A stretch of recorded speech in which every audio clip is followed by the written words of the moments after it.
नमस्कार साथियों, स्वागत है आप सभी का एकलव्य पीसीएस और एकलव्य एकेडमी के ऑनलाइन प्लेटफॉर्म पर। साथियों, कल हुआ था उत्तर प्रदेश लोक सेवा आयोग की पीसीएस परीक्षा। उसकी जीएस की आंसर की मैंने आपको ऑलरेडी दे दी है। आज हम चर्चा करने जा रहे हैं सीसेट की। तो आज हम सीसेट के बारे में चर्चा करेंगे और सीसेट की जो आंसर की है उसको आज हम जानेंगे 2022 के लिए। और ये सवाल काफ़ी इंपॉर्टेंट रहेंगे आने वाली जितनी भी परीक्षाएं हैं उनके लिए। जैसे आने वाले टाइम में आपका जो एग्ज़ाम लगा हुआ है वो फॉरेस्ट गार्ड लगा हुआ है 2018 वाला, मतलब 2019 वाला। इसके अलावा 2018 का वीडियो लगा हुआ है, लेखपाल लगा हुआ है। तो जो भी एग्ज़ाम होंगे उनमें हिंदी के हो सकता है, ऐसी संभावना है कि आपको 1 से 2 सवाल यहाँ से मिल जाए या उस पैटर्न पर आपको सवाल देखने को मिल जाए। तो चलिए बिना किसी देरी के शुरू करते हैं। यहाँ पर चलिए देखते हैं सीधे सीधे पेपर। ये आप देख सकते हैं, ये हमारे पास पेपर है सेट ए। ठीक है, ये है सेट ए सी सेट का।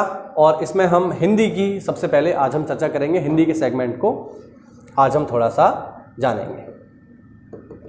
चलिए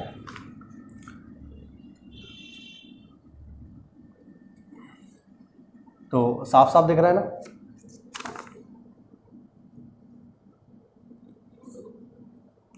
चलिए थोड़ा सा इसे छोटा कर लेते हैं। ठीक है, ओके। तो देखते हैं यहाँ पे क्वेश्चन नंबर 1 सी सेट में जीएस का, मतलब सॉरी सी सेट में हिंदी का जो सेक्शन है उसको आज हम देखेंगे। और देखिए क्वेश्चन नंबर 1। क्वेश्चन नंबर 1 है, इनमें से किन्नर का संधि विच्छेद क्या है? किन्नर का संधि विच्छेद ऑप्शन आपके सामने है। किन्न धन अर, कित धन अर, किन धन अर और किम धन नर। साथियों, इसका जो सही संधि विच्छेद है वो आपके सामने है। ठीक है, इसका जो सही संधि विच्छेद होगा वो होगा ऑप्शन बी।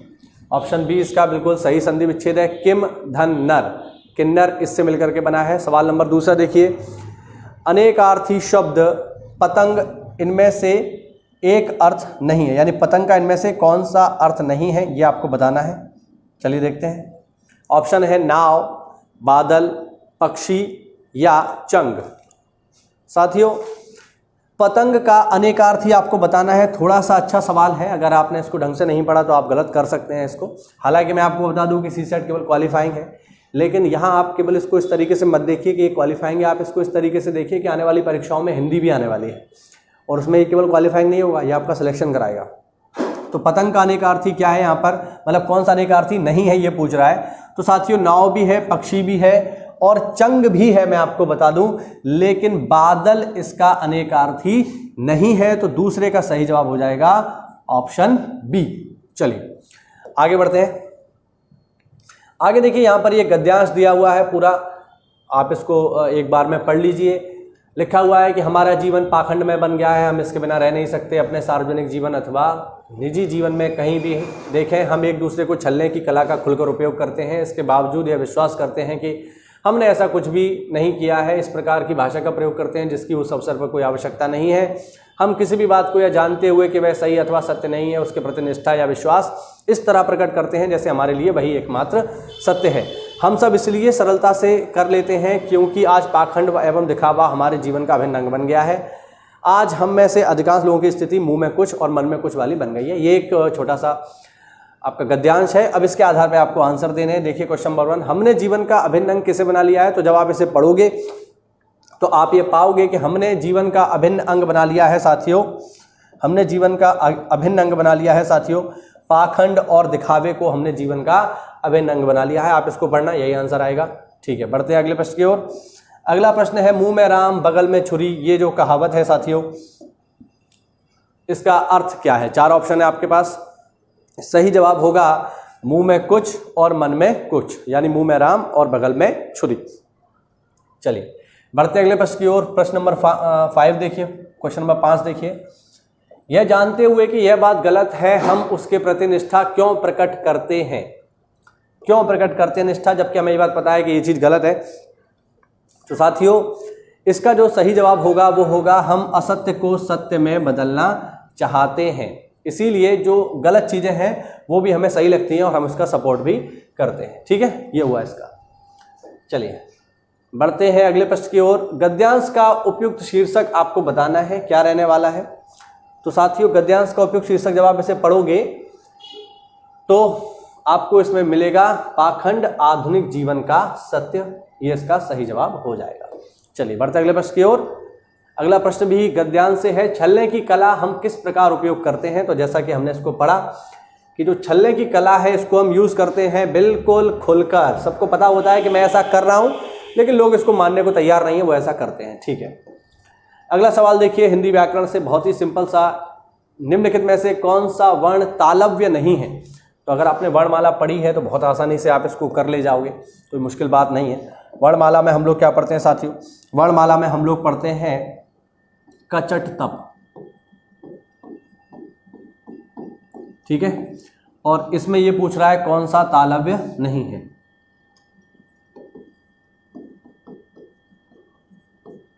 मैं यहां पे लिख देता हूं, ठीक। ये आप देख रहे हैं कि जो का वर्ण है इसको कंठ से बोला जाता है, चा वर्ण को तालव्य से, टा को मूर्धा से, पा को दंत से, मतलब ता को दंत से और पा को ओष्ठ से।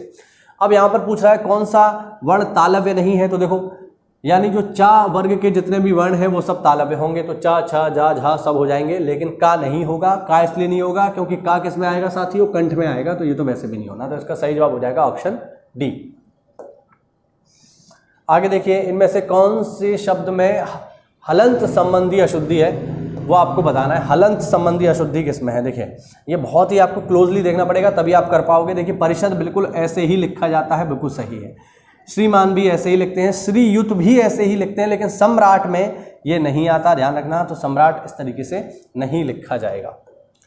चलिए बढ़ते हैं अगले प्रश्न की ओर। ठीक है, अगला प्रश्न देखिए साथियों। अगला प्रश्न है कि पश्चिमी हिंदी का विकास किस अपभ्रंश से हुआ है? पश्चिमी हिंदी की बात कर रहे हैं यहाँ पर, तो पश्चिमी हिंदी आई है साथियों शौर सैनी से। शौर सैनी से विकास हुआ है पश्चिमी हिंदी का। अगला प्रश्न है इनमें से कौन सा शुद्ध शब्द है? ये कुछ शब्द यहाँ पर लिखे हुए हैं आपके सामने। इनमें से जो शुद्ध शब्द है साथियों वो है लब्ध प्रतिष्ठ, और लब्ध प्रतिष्ठ का अर्थ होता है, मैंने यहाँ पे नीचे भी लिख दिया है, सम्मानित। सम्मानित जो व्यक्ति होते हैं उनको कहा जाता है लब्ध प्रतिष्ठ। आप ये मत समझ लेना कि लब्ध प्रतिष्ठित यहाँ पर होगा, ये गलत है, बल्कि लब्ध प्रतिष्ठित मतलब लब्ध प्रतिष्ठ सही है। आगे देखिए अगला प्रश्न है। अगला प्रश्न है आप लोगों के सामने कि तद्भव तत्सम शब्दों का कौन सा युग्म असंगत है? यानी एक तरफ है आपके तत्सम शब्द, एक तरफ है साथियों तत्सम शब्द, एक तरफ है तद्भव, इनमें से कौन सा युग्म असंगत है यानी गलत है, ये बताना है। तो देखो चैत्र को चैत्र बोला जाता है, बिल्कुल सही बात है, ठीक है ना। छत्र को छत्र जो है इसको हम छत बोलते हैं, ठीक है, लेकिन पत्र को पर्ण नहीं बोलते। पहले तो ये देखिए लिखा ही उल्टा है, पर्ण जो है अपने आप में तत्सम है, जबकि यहाँ पर क्या आना चाहिए तद्भव। तो पत्र का जो तद्भव होता है वो पत्ता होता है, ठीक है, पत्र नहीं होता, तो ऑप्शन सी इसका सही हो जाएगा। बाकी चक्र और चक्का ये भी बिल्कुल सही लिखा है। अगला शब्द है इनमें से कौन सा तत्सम शब्द है? ऑप्शन है काष्ठ, आम, हाथ और दूध। तो बिल्कुल बहुत ही आसान सा सवाल है, काष्ठ इसका सही जवाब हो जाएगा। बढ़ते अगले प्रश्न की ओर जल्दी से। अगला प्रश्न है जिसका उत्तर देकर खंडन किया गया हो उसे क्या कहा जाता है? यानी जिसका खंडन बाकायदा उत्तर देकर किया गया हो इसको बोलते हैं प्रत्युत्तर, ऑप्शन बी। अगला शब्द है आदर्शिका का तद्भव शब्द क्या है? आदर्शिका, तो आदर्शिका का तद्भव शब्द होगा साथियों आरसी, है ना। आरसी क्या होता है? आरसी एक छोटी सी अंगूठी होती है जिसमें शीशा लगा होता है। तो आपने ये कहावत सुनी होगी कि हाथ कंगन को आरसी क्या और पढ़े लिखे को फारसी क्या। तो आरसी एक छोटी सी अंगूठी होती थी जिसमें शीशा लगा होता था। पुराने ज़माने में महिलाएं क्या करती थी, उसी अंगूठी में ही अपने पूरे के पूरे चेहरे को देख लिया करती थी। तो इस तरीके से काम होता था। अगला सवाल देखते हैं यहाँ पे, क्वेश्चन नंबर 16। अरण्य शब्द का पर्यायवाची शब्द है। अरण्य का पर्यायवाची क्या होगा साथियों? तो अरण्य का मतलब होता है जंगल, जो कि कांतर का पर्यायवाची है। बाकी कुलीन, शस्य, आभारी ये तो किसी हालत में नहीं होंगे। चलिए बढ़ते अगले प्रश्न की ओर। 17 नंबर पे देखो, प्रेरणार्थक क्रिया इनमें से कौन सी है? बिल्कुल व्याकरण के बहुत ही आसान सिंपल से सवाल हैं और बहुत आसान है। कुल 33 सवाल इसमें करने थे, 20 के 20 तो आपके हिंदी में सही हो जाएंगे। प्रेरणार्थक क्रिया क्या होती है? तो साहब इसमें जो ऑप्शन ए आप देख रहे हैं दिलवाना, ये प्रेरणार्थक क्रिया है। बाकी चलना, लिखना, जीना ये सब प्रेरणार्थक क्रियाएं नहीं है। यानी जो प्रेरणा से हो वही तो होंगी ना प्रेरणार्थक। दिलवाना यानी किसी ने दिलवाया होगा, वही तो है। आगे देखिए अगला सवाल है, ये वाक्यों में से अशुद्ध शब्द मतलब अशुद्ध वाक्य कौन सा है? तो इसमें देखिए अगर हम देखें क्वेश्चन नंबर 18 में, तो 18 में मुझे ऐसा लगता है कि इसमें जो अशुद्ध वाक्य है वो है ऑप्शन डी।